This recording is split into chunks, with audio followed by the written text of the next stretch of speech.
हाय, आपके साथ मैं हूँ Surbhi Sharma. India TV YouTube channel subscribe करिए, बेल आइकन दबाएं।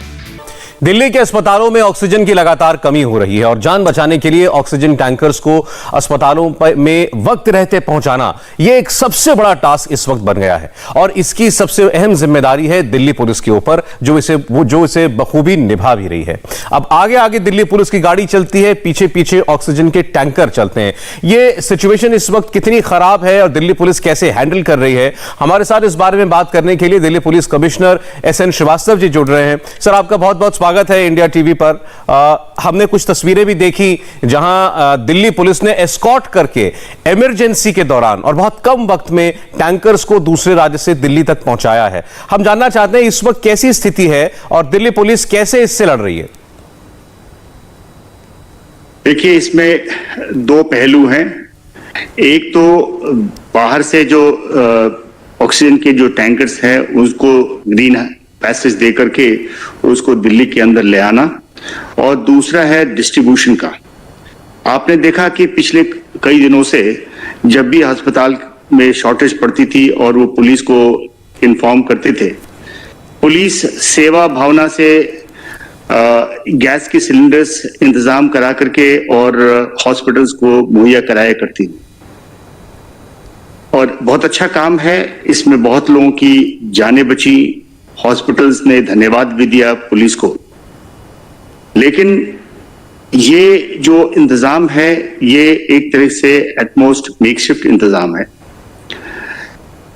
इसके लिए हमने सजेशन दिया और उसी पे DDMA भी एक्शन लिया है। उन्होंने भी एक सिस्टम बनाया है, अरेंजमेंट बनाया है, जिससे जो हॉस्पिटल्स को डिस्ट्रीब्यूशन किया जा सके। और उसमें हमें जो भी पुलिस को इंफॉर्मेशन मिलती है जहां पे ऑक्सीजन की कमी है या कोई डिमांड आएगा, उसको हम ऐसे जो दिल्ली सरकार की जो हेल्थ डिपार्टमेंट है वह उनको इंफॉर्मेशन दे देंगे और दे करके प्रयास होगी कि ये जल्द से जल्द हॉस्पिटल्स को ये ऑक्सीजन पहुंच जाए। जहां तक रही एक मानवीय दृष्टि से, जब कभी ऐसी कोई इमरजेंट नीड है तो उसमें जैसे दिल्ली पुलिस कर रही है वो करेगी। दूसरी बात है, जो बाहर से ऑक्सीजन की जो टैंकर्स आ रही हैं उनको एक तरह से ग्रीन कॉरिडोर प्रोवाइड करके जल्द से जल्द दिल्ली में लाएं। इसके लिए कल से ही हमने अपनी पुलिस की सिक्योरिटी डिप्यूट कर दी। आज दिल्ली सरकार के जो नॉमिनेटेड नोडल ऑफिसर्स हैं उनके साथ ये हमारी टीम्स गई हैं और जल्द से जल्द ऐसे ऑक्सीजन के जो टैंकर्स हैं उनको दिल्ली में लाएंगे ताकि जो यहाँ कमियां हैं उसको पूरा किया जा सके। श्रीवास्तव साहब, जैसा आपने कहा इसके दो पहलू हैं, मैं उसमें एक पहलू और ऐड करता हूं। आपके पास वैसे भी आम नागरिकों के मुझे लगता है बहुत SOS कॉल्स आते होंगे हेल्प के लिए, उससे आप कैसे डील करते हैं। लेकिन मैं जो पहला पार्ट था इसका, जो टैंकर्स दिल्ली में दूसरे राज्यों से आ रहे हैं, इसमें दिल्ली सरकार की एक बड़ी शिकायत है कि कई बार दूसरे राज्यों में उनको रोक लिया जाता है या उनका मूवमेंट स्विफ्ट नहीं हो पाता। खासतौर पर दिल्ली में आपूर्ति UP से हो रही है, मोदी नगर में प्लांट है, और पानीपत हरियाणा से, वहां से आपूर्ति होती है। तो आपका रोल क्या दिल्ली के बॉर्डर शुरू होने के बाद ही शुरू होता है, या कोई ऐसा भी सिस्टम बनाया जा सकता है कि आपके लोग, दिल्ली पुलिस, उन टैंकर्स को अकंपनी करे जब वो दूसरे राज्यों में जा रहे हैं? देखिए, इसके बारे में जानकारी के अभाव में मैं कुछ नहीं कह सकता, क्योंकि हमारे जो रिक्वायरमेंट है, जो सिक्योरिटी की रिक्वायरमेंट कल ही हमारे को कहा गया है, और आज जो नोडल ऑफिसर जा रहे थे तो उसके साथ हमने अपनी 5-6 टीम्स हमने भेज दिया। अभी तक हमें ऐसी कोई दिक्कतें महसूस नहीं किया है और हमें पूरा विश्वास है कि ये गैस की जो टैंकर्स हैं, ऑक्सीजन के टैंकर्स हैं, वो दिल्ली लाया जा सकेगा, उसमें कोई दिक्कत नहीं होगी। बात जो दूसरी रही, बहुत सारी ऐसे भी रिक्वायरमेंट्स हो रहे हैं। आज हमें किसी एक सज्जन ने ग्रेटर कैलाश से हमें फोन करके हमें धन्यवाद दिया था कि किस प्रकार से हमारी जो लोकल पुलिस है उन्होंने उनके लिए एक ऑक्सीजन की सिलेंडर मुहैया कराया, जिससे उनके परिवार का जो स्थिति जो खराब थी वो उसमें सुधार आया। तो इस प्रकार के कई जगहों से रिक्वेस्ट आ रहा है, जो कि दिल्ली पुलिस बहुत ही सेवा भावना के दृष्टि से उसको जहां तक संभव हो सकता है वैसे गैस सिलेंडर्स उनको दिलवाए। जी, और ये बहुत बड़ा चैलेंज होगा क्योंकि मुझे लगता है बहुत बड़ी तादाद में आपको ऐसी कॉल्स आती होंगी, और ये beyond the scope of your duty, उससे आगे जाकर के मुझे लगता है दिल्ली पुलिस इसमें काम कर रही है कि अगर मेरे पास खुद ऐसे उदाहरण है कि अगर कहीं दवा की कहीं शॉर्टेज हो गई तो दिल्ली पुलिस कर्मियों ने अपने आसपास से कहीं से वो दवा भी अरेंज करके लोगों को दी है, या अस्पताल में कहीं बेड नहीं मिल रहा था तो उन्होंने कोशिश की कि कहीं पर बेड मिल जाए। तो इसको आप लोग कैसे डील करते हैं? आपने बिल्कुल ठीक कहा, हॉस्पिटल में एडमिशन के लिए, आईसीयू में एडमिशन के लिए, इसके अलावा कई प्रकार की दवाएं हैं जो इसमें जरूरत होती हैं, उसके लिए बहुत ही पर्सनल बेसिस पे कुछ और भी तरीकों से भी रिक्वेस्ट आते हैं। तो उसे जहां तक संभव हो सकता है जो कंसर्न लोगों से बातचीत करके उनको दिलवाना, ताकि जान जिसकी दिक्कत में है वो जान बच जाए। तो ये हमारा प्रयास रहा है और हम आगे भी करते जाएंगे।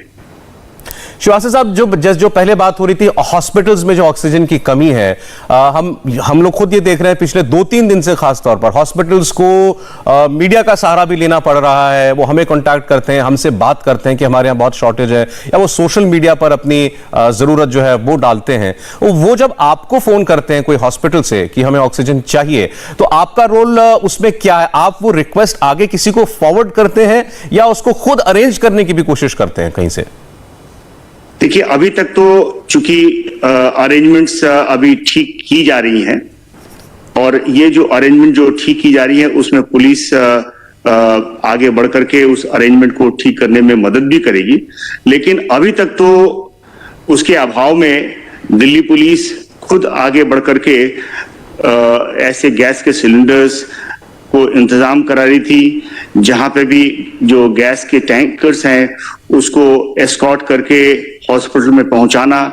बिल्कुल कई बार तो निक ऑफ द टाइम में ऐसे सिलेंडर्स को और टैंकर्स को पहुंचाए गए, जिससे हॉस्पिटल को राहत मिली और लोगों की जान भी बची।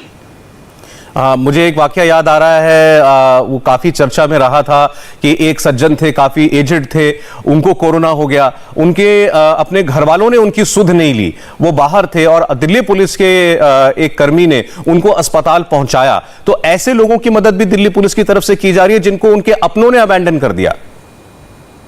इसके अलावा आपने ये भी पेपर में सुना होगा, पढ़ा होगा कि एक लड़का जिसकी डेथ हो गई थी कोविड के वजह से, उसके परिवार वाले भी उससे छूने से मना कर दिया। तो ऐसी हालत में उसको दफनाने की जिम्मेवारी भी पुलिस ने ली और उसको दफनाया भी।